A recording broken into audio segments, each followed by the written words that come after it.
తోటకూర పప్పు తయారీ విధానం అండి.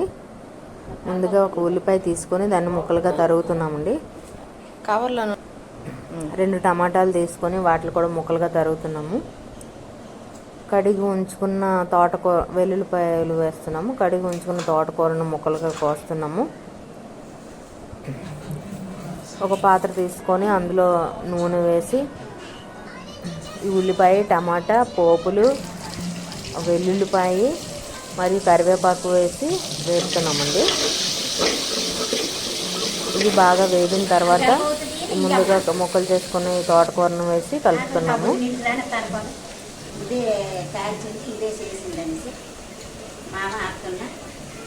ఇవి ఉడకడం కోసం కలపడం, మధ్యలో మూత పెట్టడం ఈ విధంగా చేస్తున్నాము. ఉడికిన తర్వాత పెసరపప్పు వేస్తున్నాము.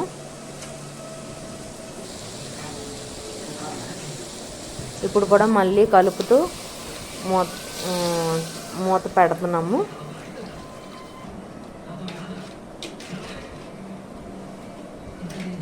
ఉడికిన తర్వాత కొంచెం నీరు వేసుకొని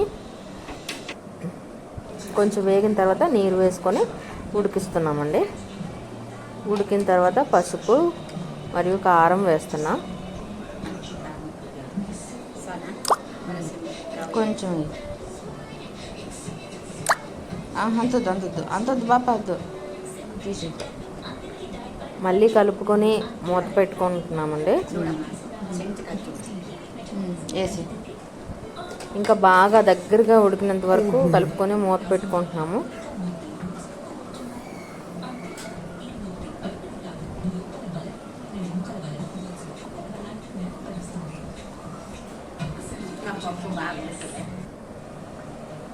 లాస్ట్లో సాల్ట్ వేసుకుంటున్నాము.